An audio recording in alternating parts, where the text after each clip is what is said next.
Edan, emang sialan. Siti menggerutu tanpa henti, suaranya parau tertelan napas yang putus-putus. Nek, kenapa? Kayak dikejar cowok ganteng saja, goda seorang bocah yang kebetulan lewat. Siti melotot, matanya hampir keluar. Matamu, semprotnya tanpa menoleh, membuat orang-orang di sekitar situ meledak dalam tawa. Hus, jangan digodain, itu Siti lagi kumat, nanti kamu digampar, timpal yang lain sambil terkekeh. Teman-teman sebayanya, Gumbrek, Romela, Narti, Sri, dan Aton, mendekat dengan rasa penasaran yang memuncak. Maklum, mereka sudah berkawan sejak kecil, jadi urusan ejek-mengejek sudah jadi bumbu sehari-hari. Hai Siti, ada apa? Kok lari-lari kayak lihat hantu? Apa benar kata si bocah? Bagi-bagi dong kalau ada simpanan buat malam mingguan. Hahaha, Siti berhenti, membungkuk sambil memegangi lututnya. Ia mencoba menata napasnya yang seolah mau putus setelah berlari hampir setengah kilometer. Setan kempling, maki Siti sambil menyeringai gusar. Sialan benar, sudah tua begini masih saja ada yang berani nyamperin. Sudah, ambil saja buat kalian itu setan kupret. Melihat Siti yang biasanya tangguh sampai ketakutan begitu, kawan-kawan makin merapat. Ayo ceritakan, Siti, jangan bikin kami mati penasaran. Sebentar lagi subuh, pekerjaan kita harus selesai. Si bocah kecil tadi menyembul lagi dari balik punggung Gumbrek. Cepat, Nek, duda mana yang mau melamar nenek di tengah sawah begini? Siti menyambar segenggam tanah. Heh, mulutmu itu ya, mau kusumpal pakai tanah. Si bocah lari terbirit-birit, bersembunyi di balik sarung Aton sambil terus cekikikan. Sudah, sini kumpul semua, perintah Siti dengan nada rendah yang mendadak serius. Gumbrek, Romela, Narti, Sri, dan Aton melingkar. Suasana yang tadinya riuh mendadak senyap. Angin malam berdesir dingin melewati daun jati, seolah ikut ingin mendengar apa yang baru saja dialami Siti di kegelapan sawah tadi. Begini ceritanya, Siti memulai dengan suara bergetar. Dadanya berdegup kencang, seolah jantungnya hendak copot.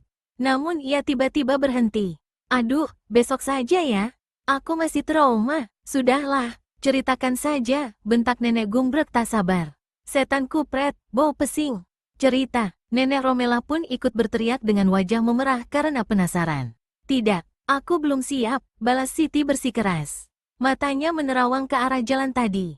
Nanti siang saja aku janji akan ceritakan semuanya. Tiba-tiba, suara cempreng menyambar. Seruni, bocah perempuan kecil yang ikut di sana, tertawa mengejek. Wah, nenek Siti pasti menyembunyikan sesuatu yang enak ya. Nggak mau berbagi dengan kami, hahaha. Siti melotot, amarahnya memuncak. Dasar bocah setan. Diam kamu, bentaknya dengan wajah merah padam. Seruni justru tertawa geli, menggoyangkan badannya mengejek sebelum berlari bersembunyi di balik punggung nenek Romela. Perjalanan pulang, melihat suasana makin panas dan fajar mulai menyingsing, nenek Romela menengahi. Ya sudah pagi. Ayo pulang, lanjut besok lagi. Mereka bergegas mengemasi barang bawaan ke dalam rinjing, baki besar dari bambu. Meski usia sudah senja, mereka berjalan dengan energik menyusuri jalan setapak yang licin, saling mengolok-olok layaknya gadis remaja. Seruni, hati-hati, jangan lari-lari nanti terpeleset seperti kemarin, teriak Romela. Namun Seruni hanya menyahut singkat sambil terus berlari kecil menjauh. Dasar bocah luput suwok, bocah gemblung, gerutu Romela sambil tersenyum tipis. Sesampainya di pertigaan perkampungan, mereka berpisah. Romela tinggal berdua dengan Seruni. Seruni, ini uang untukmu karena sudah membantu nenek hari ini. Besok jangan lupa ke rumah bawa tempat beras, ambil bagianmu, kata Romela lembut. Seruni mengangguk girang, mencium tangan nenek Romela dengan penuh rasa terima kasih, lalu berlari pulang. Romela menatap punggung kecil Seruni yang perlahan hilang ditelan kabut pagi. Matanya berkaca-kaca, seandainya anakku masih hidup, pasti seusianya, batinnya lirih.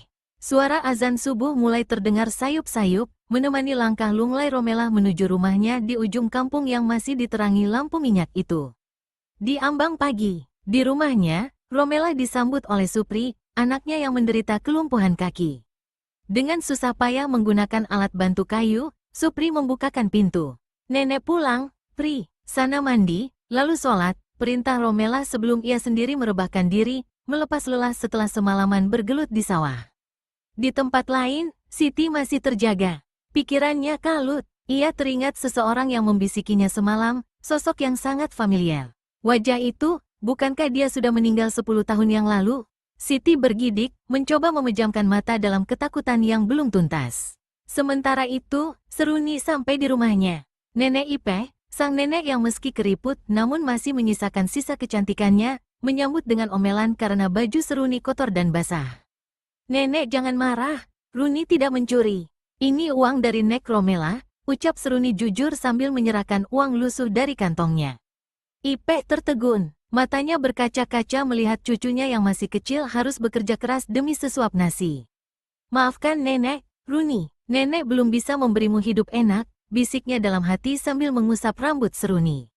Pagi pun benar-benar datang, namun di balik keceriaan warga kampung, misteri tentang apa yang dilihat Siti di bawah pohon tua itu masih menggantung, menunggu siang untuk terungkap. Siang di teras nenek Siti. Matahari mulai meninggi. Suasana kampung yang asri dengan deretan pohon pisang dan rimbunnya pohon coklat di pinggir jalan menjadi saksi bisu langkah lincah para gadis centil usia 60-an. Nenek Romela, Gumbrek, Atun, dan yang lainnya bergegas menuju rumah Siti. Rasa penasaran yang menggantung semalam benar-benar harus diobati hari ini. Jarak antar rumah di kampung itu memang lumayan jauh, sekitar 10 langkah lebih, dipisahkan oleh kebun-kebun lebat.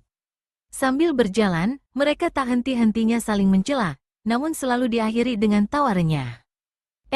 Lihat, ada cowok merhatiin kita, celetuk nenek Atun sambil melirik ke satu arah. Nah, itu dia, si Dolah. Duda keren bau jengkol, seketika ledakan tawa pecah. Halah, Tun. Itu buat kamu saja si Dolah, seru yang lain.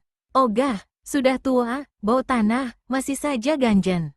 Bau jengkol pula, wuik muntah aku. Balas Atun sambil berlagak mual, memancing tawa yang lebih keras. Sebenarnya, Dolah adalah lelaki yang cukup berada di kampung itu. Usianya hampir sama dengan rombongan nenek-nenek ini.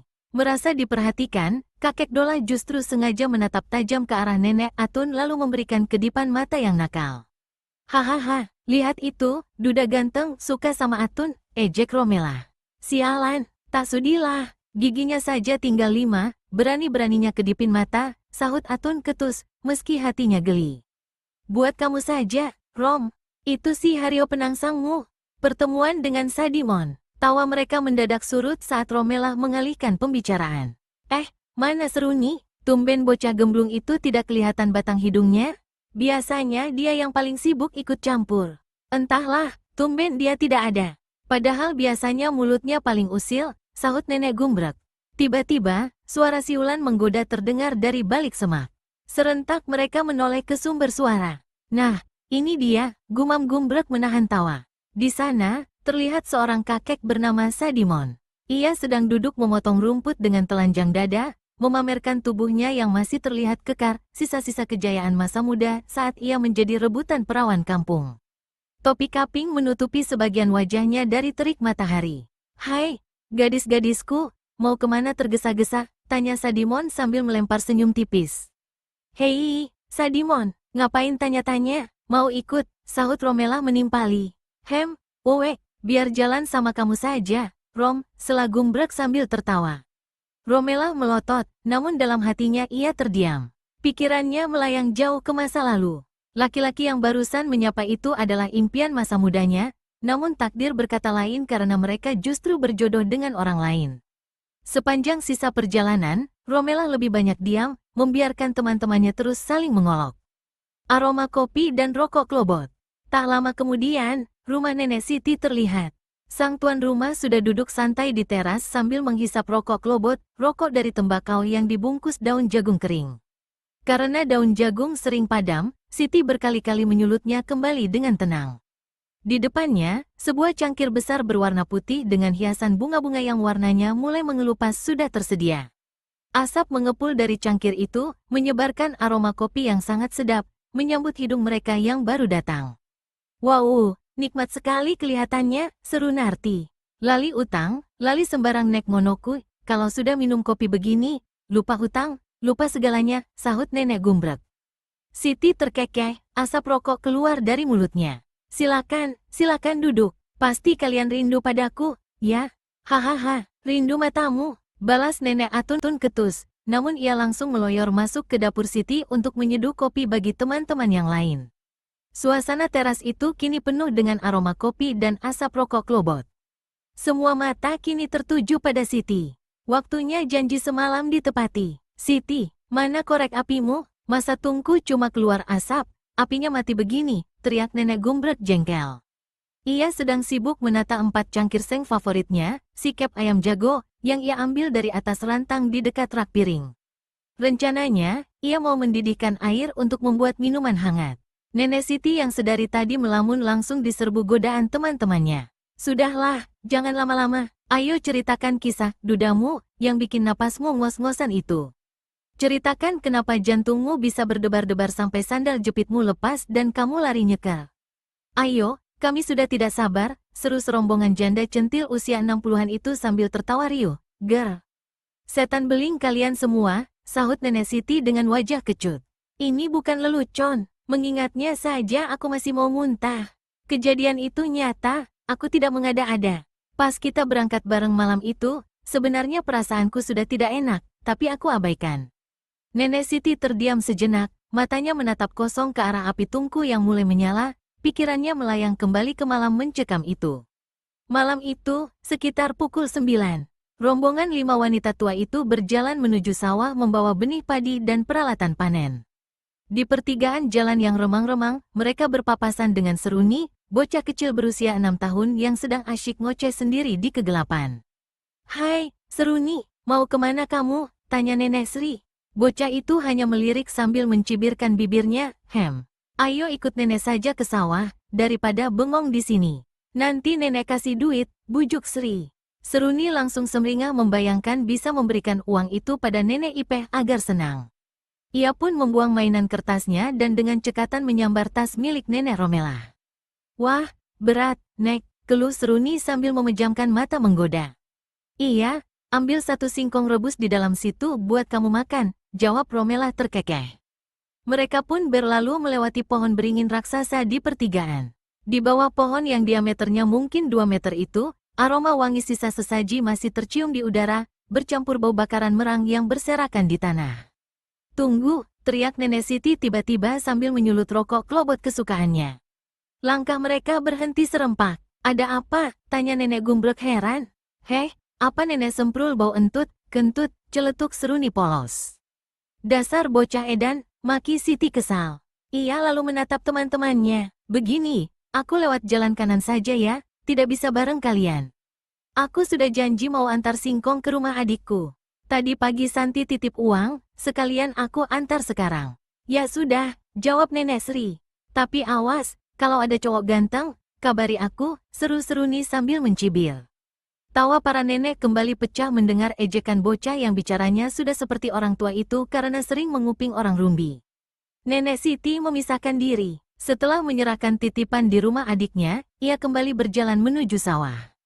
Hati-hati ya, Kak. Sudah malam, jarang ada orang lewat jalan itu, pesan adiknya sebelum Siti pergi. Halah, biasa, Dik. Masa ada yang mau mengganggu orang yang sudah bau tanah begini, jawab Siti santai sambil menghisap rokoknya dalam-dalam. Namun, saat sampai di jalan menikung, langkah Siti melambat. Ia bingung, jalanan yang ia lewati mendadak sangat bersih, tak ada kerikil atau dedaunan kering. Di depannya berdiri sebuah rumah megah, rumah tua gaya Belanda peninggalan tuan besar yang sangat indah. Di halaman, seorang perempuan parubaya sedang menyapu. Siti berusaha memalingkan wajah, tak ingin beradu pandang. Namun, saat ia melirik ke arah pintu yang terbuka, ia terkesima melihat kursi berukir yang mengkilat dan karpet indah yang membentang mewah. Hai, kutu belang, sapa si penyapu tiba-tiba, membuat Siti kaget sampai latah. Kamu salah jalan, sebaiknya kamu kembali ke jalanmu yang tadi. Siti tersentak, wajahnya kaku karena malu. Maafkan aku, ucapnya terbata. Ia mulai merasa ganjil, kenapa tidak ada suara jangkrik? Kenapa burung malam pun tidak berbunyi? Saat ia menoleh kembali, perempuan yang menyapu itu sudah hilang secara misterius. Blaak, pintu besar itu terbuka lebar. Monggo melebet Mbak Yu, Pinarak, silakan masuk Kak, mampir duduk, sebuah suara menyapa. Siti bermaksud pergi, tapi saat melirik ke belakang, ia melihat seorang laki-laki. Usianya sepantaran Siti, namun tampak jauh lebih muda dan gagah. Ia memakai kemeja putih bersih yang dua kancing atasnya dibuka, memperlihatkan dadanya yang tegap. Kakinya yang berotot terlihat karena ia memakai celana pendek. Wajahnya tampak tampan terkena sinar lentera. Coba aku kenalan, siapa tahu, batin Siti kegirangan dalam hati. Mari masuk sebentar, sepertinya Mbak Yu abis jalan jauh. Mampir sini dulu, pria itu melambaikan tangan dengan wajah pucat dan senyum yang aneh. Iya mas, maaf saya masuk. Belum sempat Siti melanjutkan kata-katanya, tangan halus pria itu sudah memegang tangannya. Ih, dingin banget tangan mas ini, bisik Siti dalam hati saat pria itu menuntunnya duduk di kursi ukir yang mewah. Siti duduk sambil memperhatikan lukisan-lukisan kuno yang berjajar di dinding rumah itu. Mbak Yu, ini minumannya, ucap Mbok Ember, si penyapu tadi, yang tiba-tiba muncul membawa secangkir kopi. Aromanya sangat nikmat, namun ada selapis wangi bunga yang sangat kuat. Begitu menaruh cangkir di meja, Mbok Ember langsung menghilang entah kemana. Mbak Yu, suara pria itu terdengar begitu indah dan merdu di telinga Siti, seakan sebuah lagu cinta yang membuat nenek Siti terhipnotis